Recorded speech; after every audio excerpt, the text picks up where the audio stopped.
right, let's continue the conversation on the state of the nation. We're reviewing President William Ruto's 1 year in office, and let's talk about the politics of it all. I'll sample some of your views in just a bit. Just keep them coming. And Trevor Mbija at Citizen TV Kenya is the hashtag Daybreak. Front page of the Daily Nation, and Robonyanka, I'll start with you on this. MPs dare Raila with fresh visit to State House. Yes. These are MPs from your side of the divide. Why is this so different from the national dialogue that's ongoing right now? Why are they being castigated for going to State House, and yet there are actually conversations between the opposition and the government as we speak? The question I think we should be asking ourselves is this. When you have elections which have taken place, and these elections then, whoever that is supposed to win wins, and those who lose, they will lose. And then you find that now we are members, like I belong to the ODM party, and Professor Ikal also belongs to the ODM party.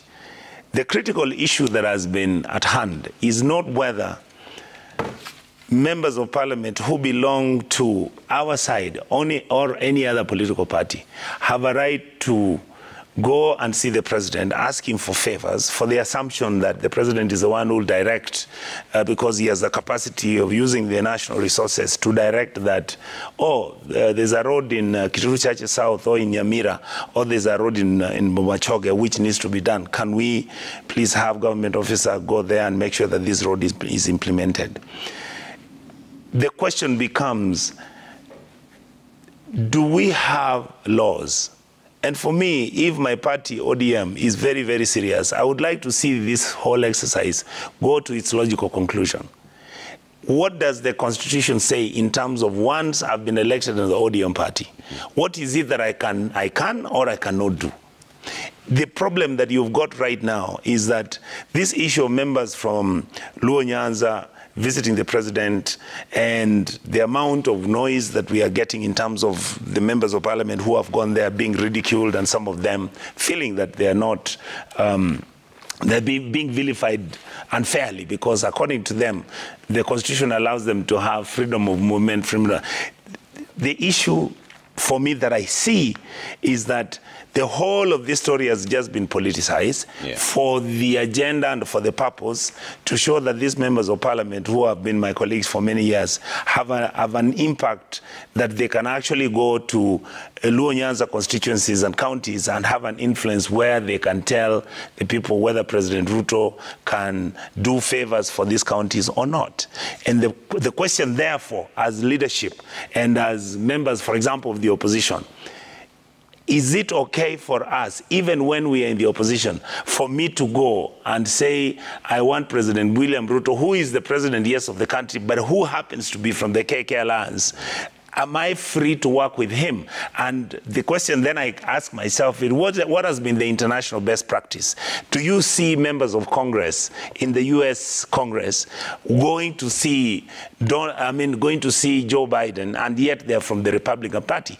Or do we always see the leadership of the Republican Party engaging the Democratic president because that is the right thing to do? In other words, should we have allowed our party leaders to then go and negotiate with Ruto if there is any negotiation to take place? Well, we have said we are not interested in having Nusumukate, but there are certain challenges and there are certain issues which weren't tabled.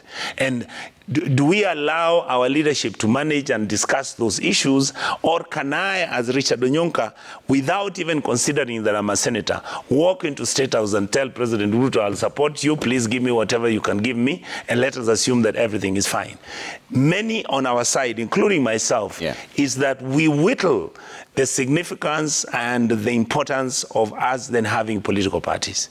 We then reduce the capacity of us actually becoming the oversight team that is supposed to oversight the president. Because the question becomes, if President William Ruto is our president and is serving the country and is doing certain favors, why must you go as a team of 50 members, for example, to go and persuade him to do certain favors for you or in your certain areas?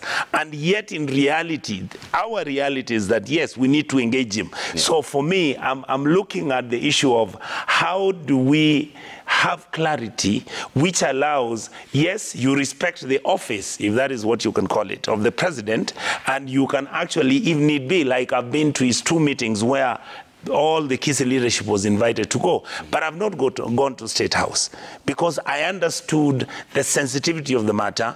I understood the perception that people have. Some people are going to believe that the reason why these members of God, the members from the Luo community who are going to see the president in State House, they are actually going to eat ugali and they're going to be given money, and I don't think that is what really many of them are interested in. I think many of them saw this as an opportunity either to cross over and see whether, as we say, whether they can get something small for their people because we lost to this other side. So my honest observation is that we need to be honest and sincere. The other issue that has come up is that there has been inconsistency from our party in reacting to how certain individuals who have gone to see the president in State House. I mean, I know, for example, my governor from Kisi has gone to see the president more than 3 times. I did not go. The women rep did not go. I know that some members of the National Assembly who are from ODM have actually seen the president. And yet, when these members from the Kisi community went, you didn't hear a lot of noise. It's inconsistent. It's inconsistent. If there was a consistent policy by our party, which says from now on, nobody is supposed to go and see the president. If you want to see him, give us, for example, a memo, or tell us what the discussions are going to be, then the party leaders can decide whether that is going to be. My fear is that what happens, for example, and KK Alliance has got a majority right now. KK Alliance has got the wherewithal. KK Alliance is able to come out and say, we can do this road for you. We will make sure we do this and all that. What happens if KK Alliance is able to actually get an absolute majority? All right, what then happens to our constitutionalism? So this is your fear? Yeah, this is the fear. The fear that who are going to be the gatekeepers, even when it is okay for people to have their freedom, their independence to go and actually see the president as they may so wish. But what happens if that meeting and those meetings politically are then meetings which are organized for the president to go beyond the threshold of 451? Yes. Nikal, what is the problem with this meeting, considering there are bipartisan talks that are also ongoing? Why can't people just have meetings? You know, because we are human beings and we go to school and go to university, we actually some ignore the basics of life in the organization. You see, even animals hunt in groups. And you've seen when animals are hunting groups, the animals that stray, what happens to them? Why do they stick as a group? You see buffaloes, when the ants are coming, they stick as a group. Now, human beings are more or less the same, the animals. So we organize ourselves and we put legal structures and constitution and so that when we organize ourselves as a party, there's a certain way we expect that within the party there are governance structures and there is how you conduct yourself and how you behave. Even if there is need for interaction with the other party, there is a process through which it is done.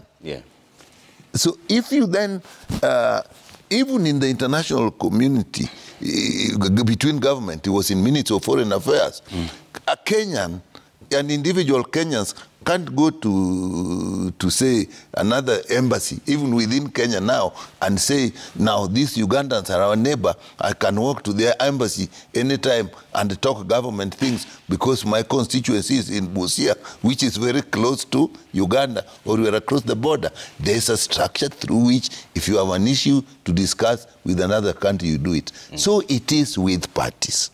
So if the origin is how it started, how our colleagues here started their interaction with the president. It wasn't structured, it wasn't a party thing. We also know, why do teams have uniforms or when people are playing, some wear this and some wear that? Why don't we say that, okay, although we are playing one team and another, you can wear yellow, you can wear green as you want, so long as you are playing. Why? Because people have to identify the governance structure. It is even in the law, how you conduct yourselves. in the party, when you are in that party. If you don't want that party, then you, as you leave, then you can behave differently. And yet they have not said that they don't want. Now, if you came from another country and you never knew about Kenya and anything, and you are told these guys and you are told their parties, and then you told that gentleman there is chairing them, and you are asked to say, where do you think that they're sitting there? What is he? Which party does he belong to? If you now went there and came from somewhere else, and you told, this guy belongs to this party, he's a member for this. This one, they're discussing very important matters of development in their areas. And they are elected MPs. And you see that gentleman there is the one chairing them. And you are asked to guess, which party does that gentleman chairing them belong to?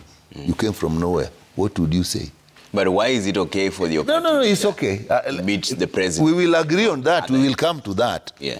That behavior tells you, if you are told, no, the other guy they're talking about is from a different party. Actually, they're opposing party. Say, really? Because that is not expected. Even the Political Parties Act has taken that in consideration. If your actions, when we communicate, we don't only communicate through talking and acting. Even our demeanor is part of our communication. Okay. And the law says deemed to. Yeah. Fair point. So now, but they've been raising a question, Dr. Nyikal. All of them have been asking a question that has never been answered. Why is it okay for your party leader to meet the president? Can I answer that? And not no. Let me just say, I go back to what exactly I told you. Yeah. If somebody from Busia decided to then cross over into Uganda and want to discuss with President Museveni the ongoings in Lake Victoria about these people arrested at Migingo, it would not be okay, even in international circles. But the president of Kenya can't go to Uganda and discuss that, because that is the structure. They are behaving out of the structures of governance. Period. People have been saying, the ones that have been mentioned a lot are actually governors. How come it is okay the governors can meet with the president and do this, and then MPs it is okay they belong? Now, again, people are using false logic. You know the concept of false logic and near truth. There are structures in government that demands that the governors, whatever they come from, will meet with the president at one time. For example, in the summit. In IBEC, whenever they are doing. So that then is they're working within the structure. The others are working outside the structure. That is basically the issue. So then the party says, our party governance systems and structures and it states that if you behave like this, we do this. So that is what is being tried. I don't think that the governance within parties should stop because there is a bipartisan talks. Bipartisan talks, if you take that, Trevor, means that there are two distinct structures that are discussing. Now, you cannot say, now because that structure is going on, we also, this side, can do what we want.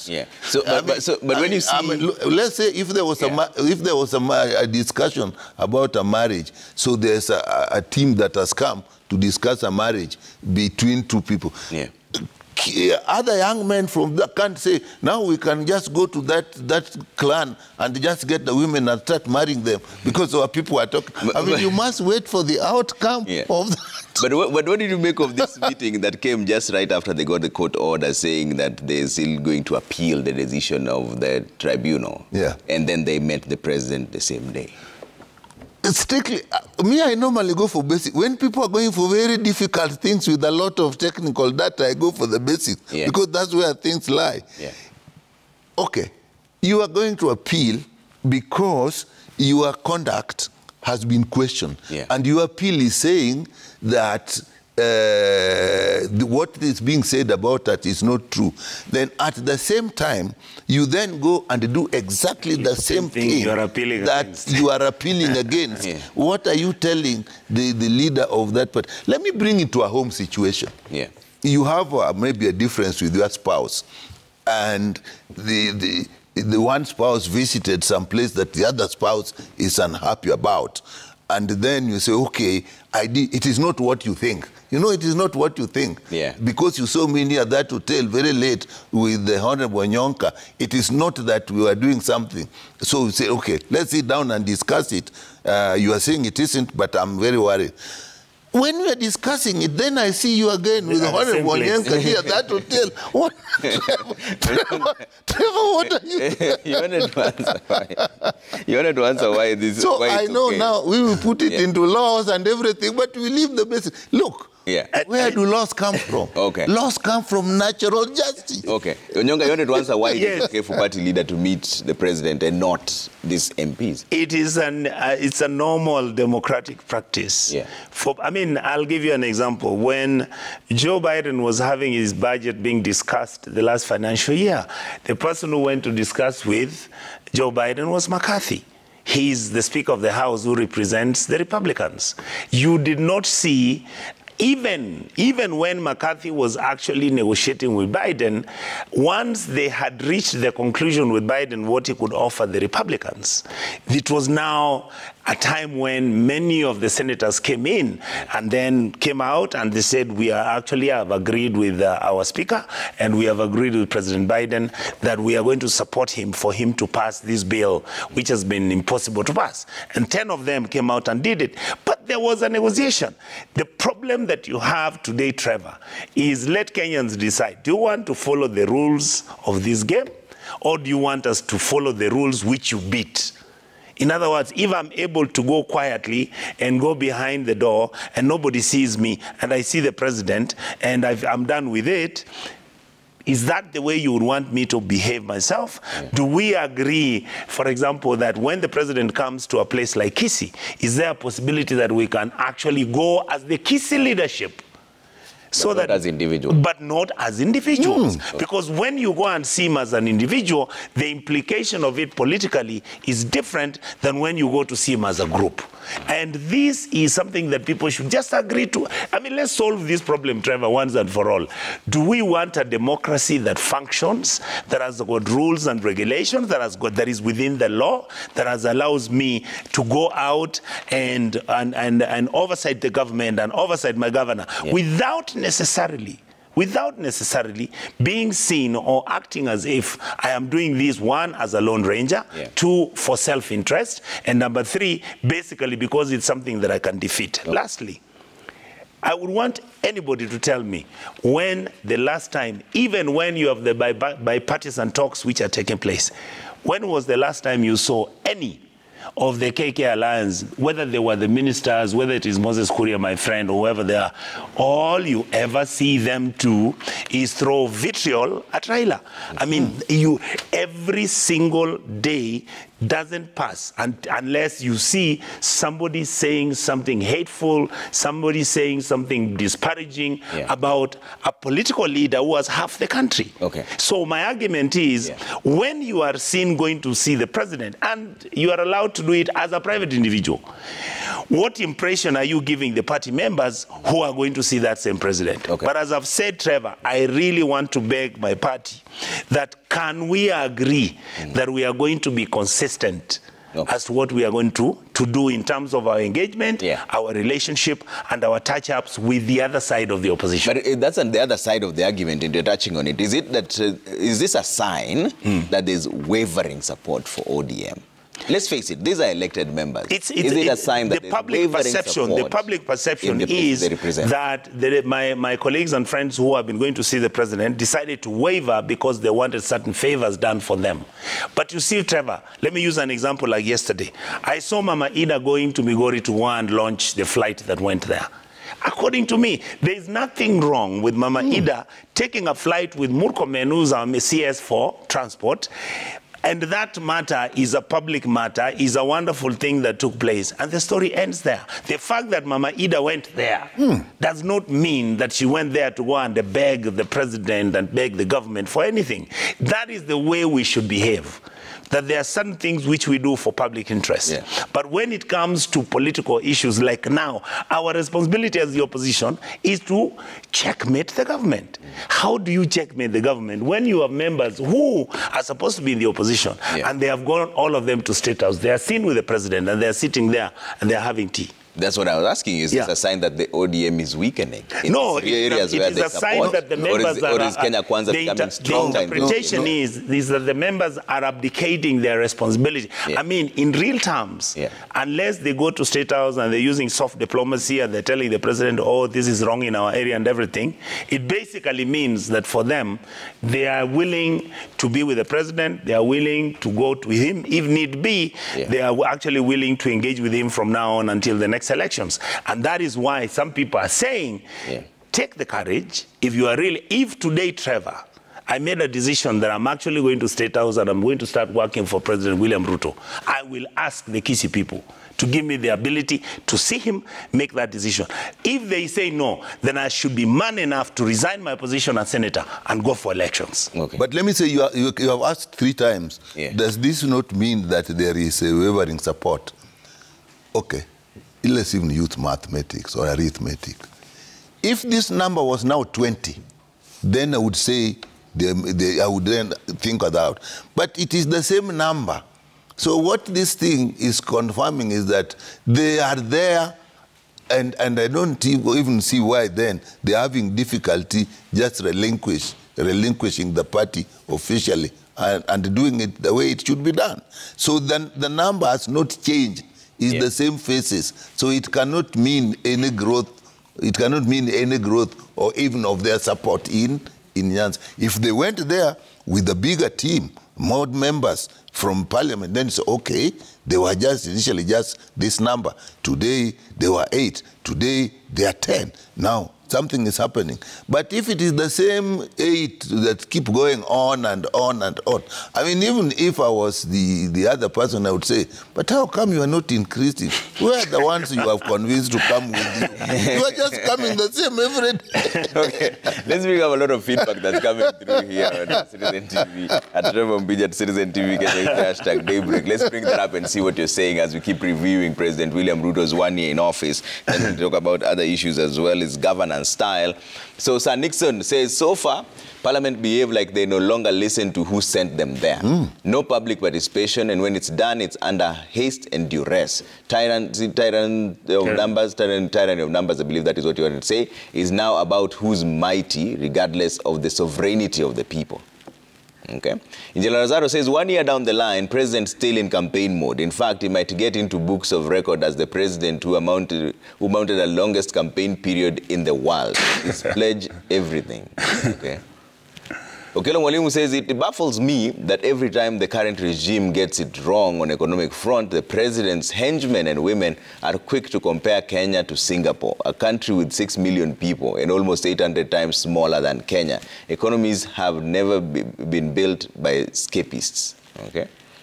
Bobo Tieno says President William Ruto has done good since he took over power, especially stabilized the economy and invested more on production to cushion on high cost of living, doing away with subsidies. We are heading into the right direction. I give him 60 out of 100. Okay. Babu Michael says it is evident that the Kenya Kwanza government still have a long way to go. When you listen keenly to previous speeches by the president, that has disappeared before we finished reading that conversation. Let's keep the views coming at Trevor Mbija at Citizen TV Kenya. Use the hashtag Daybreak. We have a bit of a technical hitch. We'll go back to that in just a bit and get more feedback. There's a lot of feedback that's coming through from the people there. Trevor Mbija at Citizen TV Kenya. Use the hashtag Daybreak.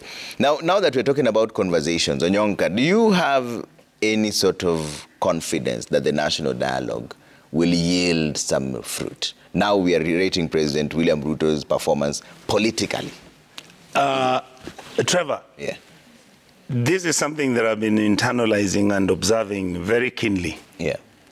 How I wished that my colleagues who are in government and who are with us in the National Assembly to realize that what they may be laughing at today and what they might be dismissing and looking at as if this is child's play might end up being what is going to save them. The reality is that power is transitory. Yeah. Power shifts. I mean, President William Ruto is going to be president for the next 10 years or next 5 years, whatever the scenario we are dealing with. Yeah. Why can't people make sure that we improve on the basic rules of play? That's all we want. We are not asking for favors. We understand. I mean, I'm in the opposition, Trevor. I know that there's least expectation for me. I know. I don't have many expectations. I don't expect the government to employ for me even 2 teachers. I don't. But if they do, I'll appreciate, and I will say it in public. What we are actually saying, Trevor, is very simple. We ask the team in government to look at this country as a project that needs to be sorted out because it has certain structural and I don't know how I can call it. Our country is not well. Shouldn't we be discussing right now? Leave alone the issues here. Oh, people are talking about why are we talking about the server? And the truth is, if you opened that server right now and the truth came out and the election was not rigged, or even if it came out the election was rigged, we actually don't care. Because we have seen many elections in this country which have been rigged and the country has moved on. What we want to do is, you can kufanya makosa si shida, kufanya makosa mara mbili ndio ujinga. What we are saying is, let us begin to sort out those issues that are making Kenya become a country that is ungovernable. Yeah. Let us make changes in this country to make our country become much closer, to make our people love each other a little bit more. Right now, we are shifting very painfully, whereby you have 2 extremes of individuals who see nothing good on that side and see nothing good on this side. The reality of our life is that there's good all over. It depends on where you want to get it. What I am saying, Trevor, is very simple. Let us fix what can be fixed. Okay. Let us leave that one which is controversial, that cannot be fixed. And God forbid, if the next elections come and we win, or if the other elections after 10 years come and we win, and because we are in the opposition, guess what will happen this time if we have the majority? We are the ones who will now go and change to make sure that we create an advantage for us, so that we are always trying to win an election. We can do gerrymandering. We can change the boundaries deliberately to make sure that we continue to take advantage of this other side. And yet, what does the Constitution talk about? We want a country that is free, that is fair, that is democratic, that is all-encompassing, a country that takes care of historical injustices, so that we are able to have a country that accepts and that manages our people and our affairs fairly. Okay. I don't see why that is unreasonable. But on that front, how would you score President Ruto's performance in terms of the politics of it all? Just agreeing. Even for Kimani Ichung'wah to have actually agreed to attend that function, for when Honorable former Vice President Kalonzo Musyoka became the co-chair, and for these people to have even started, for it to have been brought on a special mission, I mean a special session in Parliament, Ruto must have agreed on.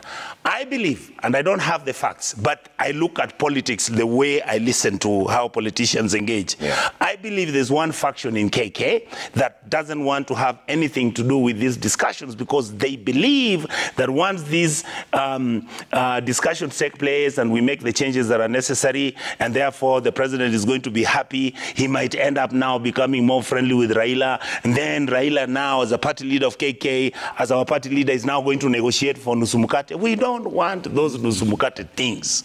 We just want to change the issue of historical injustice. To raise the issues of historical injustices and come up on what we are going to do about it.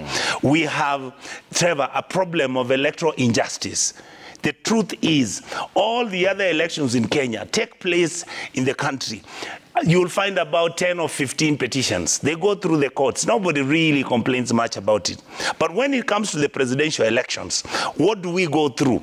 It's life and death. Yeah. Why is it like that? Don't these colleagues realize that we can actually solve this problem once and for all? Okay. Where you can actually go. For example, Trevor, we have 47 counties. Why are we still collecting results in Nairobi at Bomas?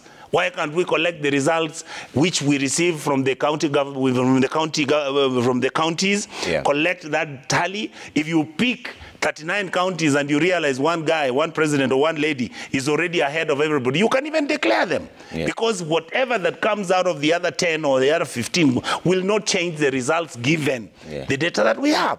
Why is that difficult? Why is it difficult for, I mean, CDF is being constitutionalized. Everybody knows that's a successful fund.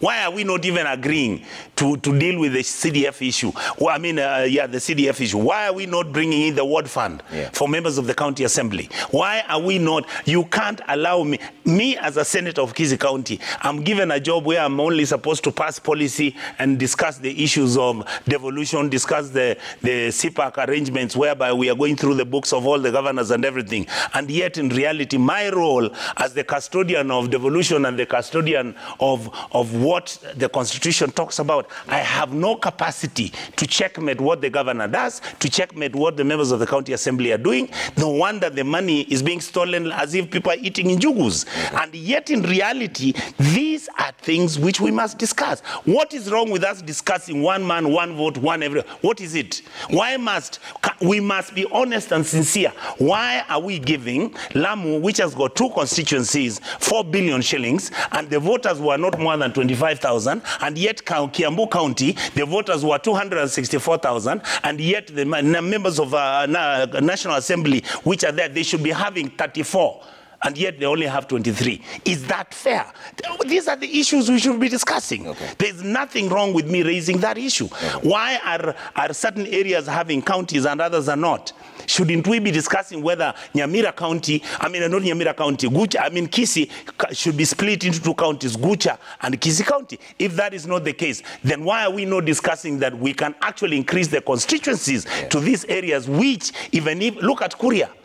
The Kurias are making noise about how they want their own county. But has anybody discussed with them that if they got 2 more constituencies, they'll be having 4 constituencies? The revenue that they'll receive from the government will be the same like what will be added if they got another county. These are the things we should be... People are busy discussing. Oh, you know, the party leader Raila, he now wants to use this. Oh, Trevor, some of us are so fed up that people are beginning to behave as if we are campaigning. How can we finish elections in 6 months? We are in campaign mode. We are running all over the place. People are praising the president. They are saying, the president is the president. We should let him work. Let us not running all over. He's running all over the place. You know, why are we? The policy issues. What are we doing with our agriculture? I said, I am so happy because I'm a farmer. I have seen what the fertilizer that the government produced. How they got it, I'm not interested.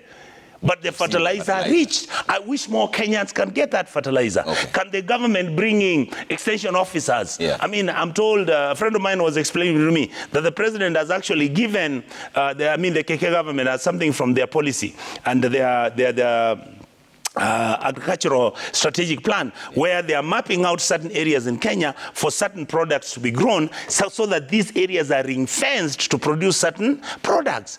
Fantastic idea. So what are you doing about it? Let me bring it on politically. If you want, Trevor, if you look at the universe,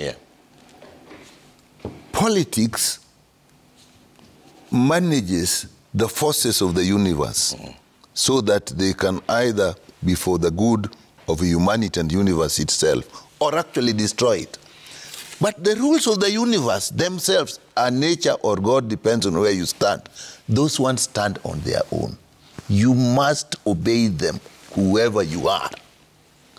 So the problem we are having is people are focusing too much on having this ability to control the universe without looking at the forces of the universe itself. So it's like the universe will laugh at them. Okay, you now got the power of control, but you didn't look at how I operate. I'll dismiss you. So that's what is happening. We can get into power, and then we find difficulty, things are not being delivered because you have ignored the realities of the physical world. And so when you now come to this thing, looking at the bipartisan talks politically, you must start Trevor, where did it come from? Before it came, what was happening in the country? There were demonstrations. Yeah. People were dying. Business, as everybody say, was not going on. And that control, that fight to have the control is now what was making us fight like that, and therefore nothing was happening.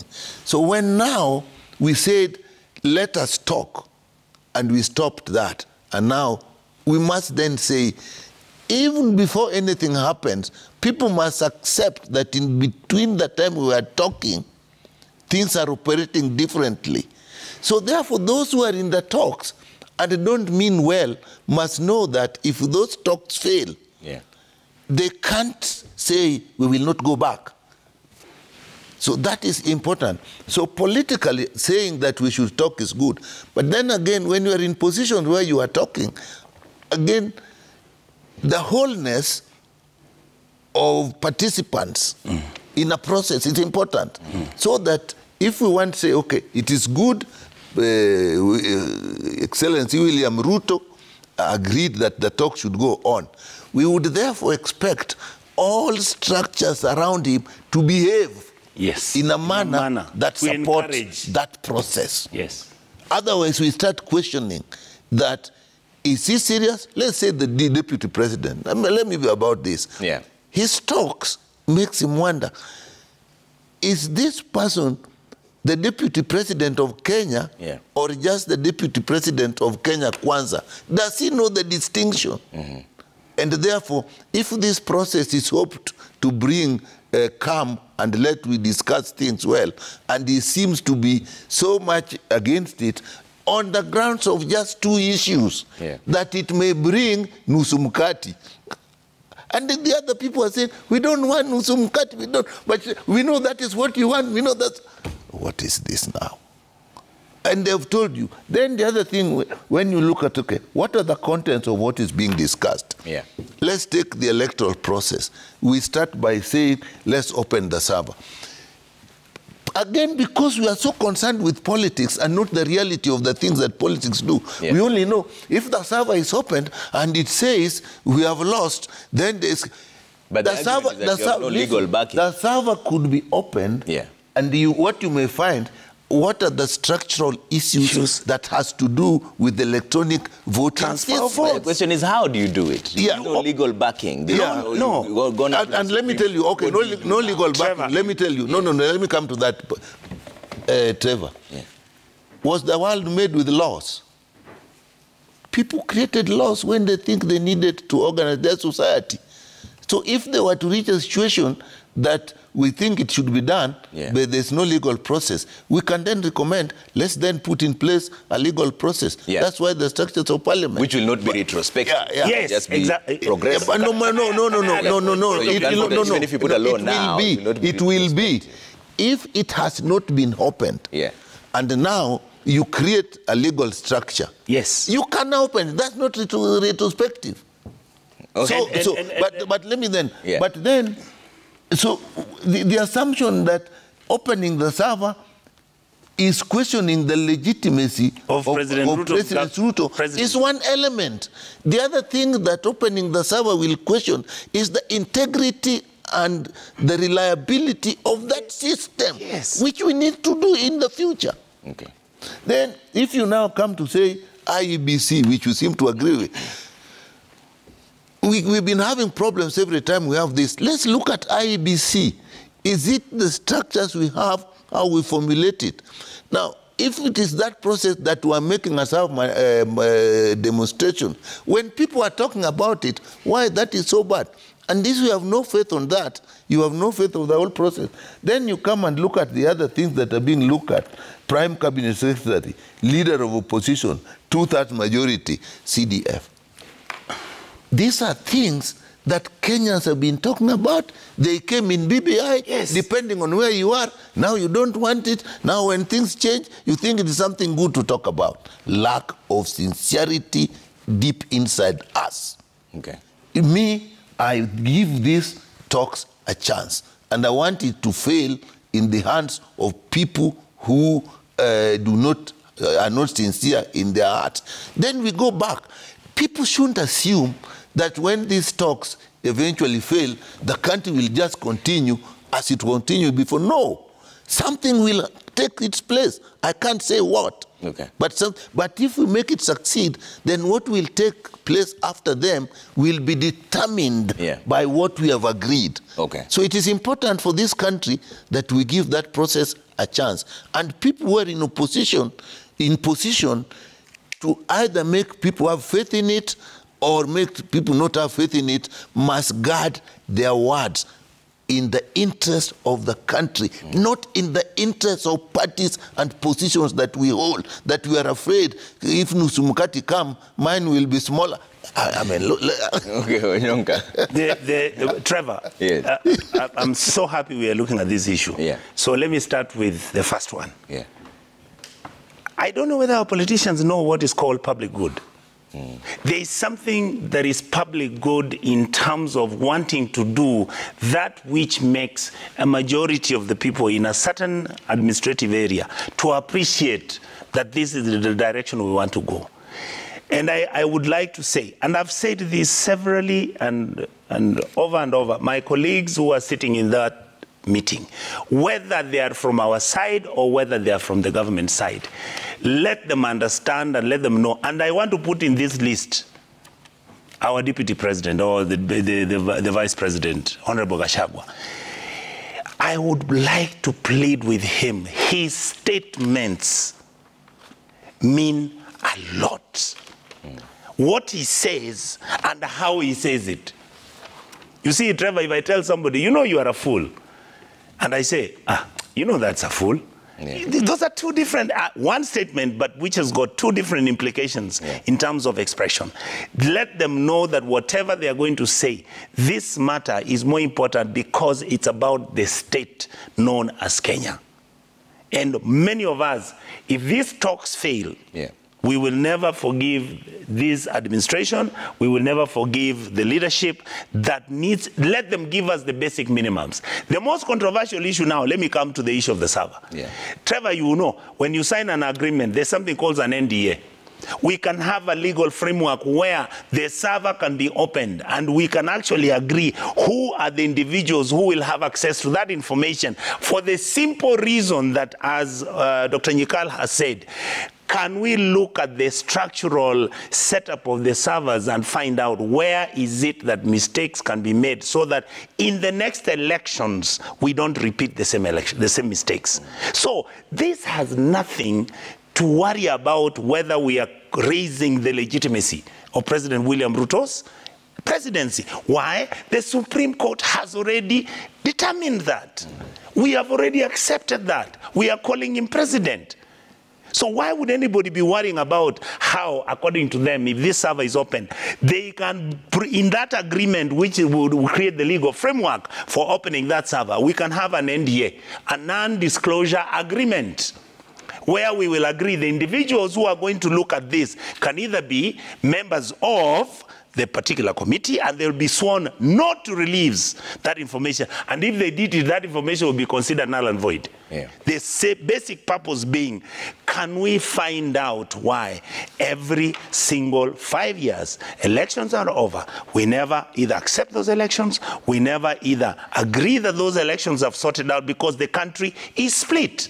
So let us try and push ourselves to a point whereby we create a system that is fast verifiable, that is believable, that is effective, and that a system that makes Kenyans believe, just like in India, 900 million people in India vote. You know how many commissioners they have? 3.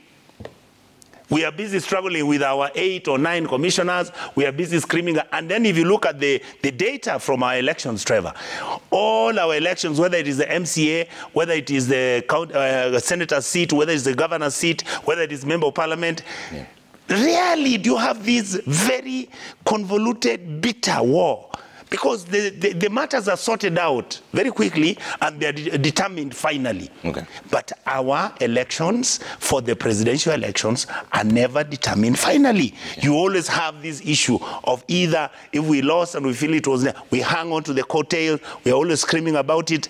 Can we solve this matter once and for all? My argument is the committee in Parliament, which is dealing with this matter, can look for excellent legal minds who can sit with them and agree, yes, we are going to open the server. Yes, these are the individuals we want to look at the server. Yep. You can have the Attorney General. You can have the Vice President if he wants to be there. You can have the minority leader on our side. You can bring in our party leader. Or, I mean, there is a way people can that is what we should be having discussions about. Okay. And not the question is, oh, you know, that is nonsense. You people never accept elections. Oh, by the way, every 5 years, and I'm not saying this because I belong to Raila's party. Oh, Raila has never accepted the elections anyway. But Raila's elections have been rigged twice, and nobody screamed about it. Okay. All right. So what we are saying is we though. don't want this exercise of saying so-and-so's elections are rigged every year. Okay. Even if Raila is not there tomorrow, Trevor, and I want to run for president, let it be known that if I got 220,000 votes, that is what I got. Okay. And I am satisfied. All right. Yes. Let's bring in the feedback, then I'll come and take closing remarks from panelists here. Let's bring that up on screen again at Trevor Mbija at Citizen TV Kenya. Use the hashtag Daybreak. Let's read that and then see what you're saying. Babu Michael says it is evident that the KK government still have a long way to go. When you listen keenly to previous speeches by the president and the situation now, then you realize a big disconnect on the promises and the realities qua ground. Okay. Mugira Jasper says one function that Ruto is implementing, UHC, is a threat to devolution. Apparently, he has hired 100,000 community health workers, a function that is purely a county's one. Are we taking over county functions? Very good point. Ibrahim Bakari says President Ruto's administration has checked the majority of boxes towards progress and stability. There's this one box called corruption that needs to be violently dismantled for us to move forward smoothly. Okay? Godi Baraza says it's safer to say that the state of our nation as of now isn't in the red like a few years ago. Our homeland security and agriculture sector have now been put on the track of stability, and that's good progress so far. Okay? Remy Buti says Kenya opposition has failed miserably as far as keeping the government in check is concerned. The opposition should push the government to the corner. Honorable Lilian Sioi says Kenya is really doing well and people should just give the government a chance before judging too soon. Even if we elect another government right now, things will be more worse than they are because we have a debt of trillions. How will that be paid? Dumbori says the Kenya Kwanza government is afflicted with the promises syndrome, focusing more on PR efforts rather than delivering on its promises. Monyoncho Nimrod says the government of President William Ruto is doing well. Only some 2-3 CSs who are embarrassing him. Okay. Solomon Wanyonyi says the Kenya Kwanza government has failed on all its promises to the electorate. All they promised was just but persuasive rhetoric. They should stop politicking and work for Kenyans. All right. Honorable Nyikal, closing remarks on this. What I must say that where we are as a country now, all politicians or people in political leadership, whether pursuing power or whether are in power, must do that with the realization that it is the welfare of Kenyans that is important. Not the perception that we create with them so that they elect us. It is how they will feel on the ground. That should be our concern. Okay. Honorable Nyonga? I come back to what I've said before, Trevor, and I keep repeating this. Sometimes in politics, we are given a chance once. If you're lucky, you get it twice, and they say three strikes out. We have one country. We are not going anywhere. If this country gets into a mess, we tank with it. I would really, really plead that the ruling class, the elite, these colleagues of mine, Kimani Ichung'wah and everything, I want to tell them, I mean, these are guys I worked with in committees of parliament before that. And when I see what some of the things they say now and I see what they were saying before, I believe we can look for a middle ground. Let us look for people of good faith and goodwill to make sure that this country keeps moving, to make sure that we change the direction how we treat ourselves as Kenyans. Why is it that, Trevor, when you find a Kenyan who lives in Qatar or in London or in the US or somebody who lives in Rwanda, we are fantastically brothers? But when you come and we are saying, let us discuss how we'll share the cake. Let us discuss how we want to cook this cake. Let us agree on how we are going to treat each other. Then it's all over. They say, oh, you know, you people are from that side and we people are from this side. Yes, we have accepted our fate. We lost the elections. We are in the opposition. We will checkmate the government. We like me. I don't want to go to the government to start seeing how President William Ruto is a great guy. I already know he's a great guy. He's president now. But I will be telling President William Ruto, Your Excellency, what you promised is not working out. Can you find out from your team what the problems are? So that we can at least move the country to the next level. And the hate and the vitriol and the tribalism that I see on social media and everywhere is so heartbreaking, because I believe Kenyans are better. I believe when we are always coming in together. I will never forget, I worked in the coalition government, even when it's being criticized. Oh, you know, Raila formed the coalition government with Kibaki. That was one of the most efficient governments I have ever seen. I would be given instructions, I make sure I deliver on them. If I fail on that, there's somebody I would talk to. I would then go and make a presentation to the president. He would ask me, if it was you, what would you have done? Can you imagine at that age being told by a president of a country, if it was you? And I would give him 2, 3 options. I would say, let's go with option 3. Yeah. That is what I expect President Ruto to do. Delegate to your people. Get good people. Don't achieve 10 things. We want him to achieve 3. Okay. Reduce the level of the cost of inflation. Make sure the shilling stabilizes. Reduce the amount of debt that we are getting into. Make sure this corruption nonsense. All right. The other day when he was telling people he's going to teach them a lesson, I really hope we can have 2, 3, 4. Okay. So that Kenyans begin to see that, no, I think this guy is serious. Okay. Thank you very much, sir. All right. Thank you for making time this morning. Honorable Dr. James Nyikal, Member of Parliament for Semen. Honorable Richard Onyonka, Kisii Senator.